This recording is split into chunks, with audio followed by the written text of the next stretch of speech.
If you check the live satellite view over Detroit and Windsor right now, two images stand out. First, the Ambassador Bridge, aging, overcrowded, privately owned, and jammed with traffic. Then just down the river, you see its replacement, the Gordie Howe International Bridge, a massive modern structure with 8 wide lanes of concrete and steel. It was built to protect the future of North American trade. The new bridge was supposed to open next month. It was meant to symbolize a renewed partnership between Canada and the United States for the next 63 years. But 59 hours ago, Donald Trump turned that partnership into a standoff. Instead of just talking about tariffs, he threatened something far more direct, keeping the bridge closed. At 3:00 a.m., he posted on Truth Social that the United States would not staff the Customs Plaza on the American side unless Canada agreed to a list of demands. No border agents means no traffic. No traffic means no opening. Before we go further, make sure you subscribe and leave a comment telling us who you believe holds the real leverage here, Canada or the U.S. Your support keeps this independent analysis going. Trump appeared confident. He believed he was forcing Canada into a corner. He expected Prime Minister Mark Carney to rush to Mar-a-Lago and make concessions. That did not happen. Carney stayed in Ottawa. He calmly walked into a press conference, faced the cameras, and revealed a countermeasure Washington did not anticipate. If you thought tensions were high before, what just happened raises the stakes dramatically. Trump tried to pressure Canada. Carney did not react emotionally. Instead, he responded strategically, and now the consequences could reach factories, grocery stores, and gas stations across America. Over the next 47 minutes, I'm going to explain how this bridge became one of the most politically charged locations on Earth. I'll walk you through the Option C strategy Carney quietly activated and why the President of the United States has suddenly gone very quiet. Let's break this down clearly, because events move fast. For years, the Gordie Howe International Bridge has been under construction. Canada largely financed the $9 billion project to ensure trade between the two nations remains stable. This bridge is arguably the most important infrastructure link in the Northern Hemisphere. The ribbon cutting was nearly scheduled. Then a memo from the White House went to the Department of Homeland Security. It ordered a halt to staffing transfers for the new port of entry. In simple terms, no agents in the booths, no bridge opening. If the bridge stays closed, $7.8 billion in trade remains squeezed through the aging Ambassador Bridge. That bottleneck increases pressure on supply chains.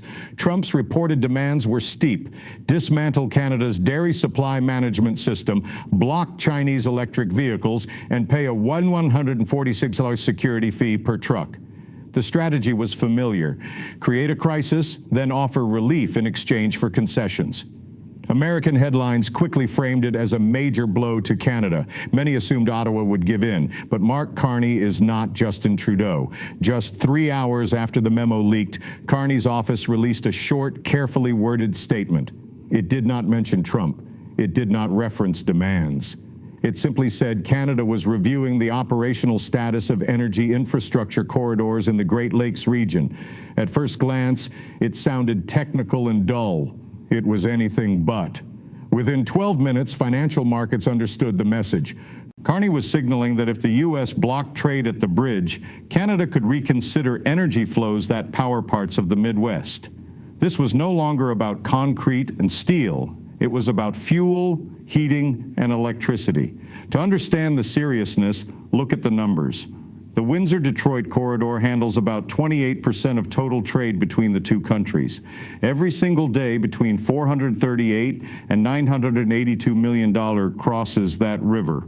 Modern manufacturing depends on speed. A single auto part, such as a fuel injector, transmission gear, or seat frame, can cross the border up to 6 times before a vehicle is finished. 6 times. Delay that flow by even 4 hours, and assembly lines in Michigan, Ohio, and Kentucky shut down entirely. That's just trade. Now look at energy. Carney's statement pointed directly at infrastructure like Line 5. This pipeline carries crude oil and natural gas liquids from Western Canada through Wisconsin and Michigan, then into Ontario, and back into Michigan and Ohio. Line 5 supplies 58% of Michigan's propane needs. It helps fuel Detroit Metropolitan Airport. It feeds refineries in Toledo that produce gasoline for the Midwest. For years, Michigan's governor has attempted to shut it down for environmental reasons. Canada has defended it under a 1977 treaty. Carney's signal suggested Canada might rethink that defense. If oil flow from the Canadian side were restricted, even under the justification of market review, Michigan could face propane shortages within 9 weeks. Toledo refineries would slow. Gas prices in key swing states could spike dramatically. Markets reacted instantly. The Canadian dollar rose 0.9%. Midwest heating oil futures jumped 7% in just 11 minutes. Investors were betting that Canada holds the real leverage: energy. There was also silence from labor unions. Normally, protectionist moves spark support from groups like the Teamsters and the United Auto Workers. This time, their feeds were quiet. They understand the stakes. If the Gordie Howe Bridge remains closed, Ford and General Motors risk losing $6.2 billion to competitors in Mexico, and the southern U.S. back-channel pressure on the White House likely began immediately. So why did Trump make this move? His approach has often followed a pattern: apply maximum pressure, wait for a break, accept concessions, claim victory. He used similar tactics with Mexico over migration and with NATO over defense spending. He attempted comparable leverage against Canada during aluminum tariff disputes in his first term. But today's economy is deeply interconnected. The border is not just a gate, it is part of a synchronized supply chain system built over 30 years. Blocking the bridge hurts American workers as much as Canadian exporters. Factories in Grand Rapids depend on Canadian components. Truck drivers in Toledo rely on those routes. Construction sites in Pennsylvania depend on steady deliveries. The political risk is significant. With inflation already high and midterm elections approaching, energy spikes could be damaging. Canada supplies critical resources: energy, aluminum for defense contracts, uranium for nuclear projects, and agricultural goods. This is not a distant trading partner selling low-cost consumer items. Canada supplies foundational materials. Now consider the leadership contrast. Mark Carney is a former governor of the Bank of Canada and the Bank of England. He helped manage the G7 financial crisis. His background is in risk management, not political theater. Unlike previous leaders who tried personal diplomacy, Carney addressed the balance sheet. Instead of emotional statements, he used economic leverage. Military strategists call this asymmetric escalation. Trump targeted a visible symbol, the bridge. Carney signaled influence over a system, the energy grid. Carney understands news cycles. Trump seeks immediate wins. Carney appears focused on long-term positioning. There is also a shift in tone. For decades, Canadian leaders were cautious about appearing anti-American. Carney seems less concerned with optics and more focused on sovereignty. Some observers are even calling this a reversal of the Monroe Doctrine, a message that Canada will trade but not be pressured by U.S. domestic politics. So what does this mean for ordinary people? If the dispute drags on, the border could become permanently more complicated. Car prices could rise and stay elevated. Gas prices in the Midwest could become unpredictable. Winter food costs on both sides could increase. There are geopolitical implications too. If the U.S. struggles to coordinate with its closest ally over a bridge, questions arise about global leadership credibility. Yesterday, reporters caught Carney leaving Parliament Hill. A Fox News journalist asked whether he feared a 33% tariff on bridge tolls. Carney paused and replied calmly, "The bridge is built. The concrete is dry. We're opening it. Whether the Americans decide to show up for work is entirely up to them." That was the message. Canada is moving forward. Now, 3 possible outcomes. Scenario A, behind-the-scenes pressure works. Business leaders urge the White House to resolve the standoff. Trump declares a symbolic victory.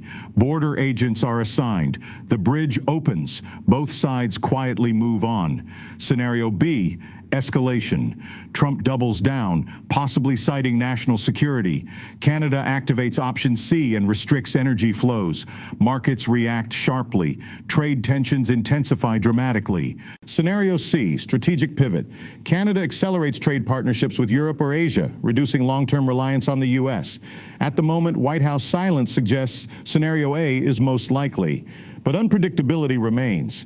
For decades, many believed the Canada-U.S. relationship was unshakable. This week proved it can be strained, and it can be leveraged. The bridge itself is steel and concrete, but what surrounds it may define the next chapter in North American relations. Now, I want to hear from you. Is Carney taking a calculated risk, or is this the only approach that works with Trump?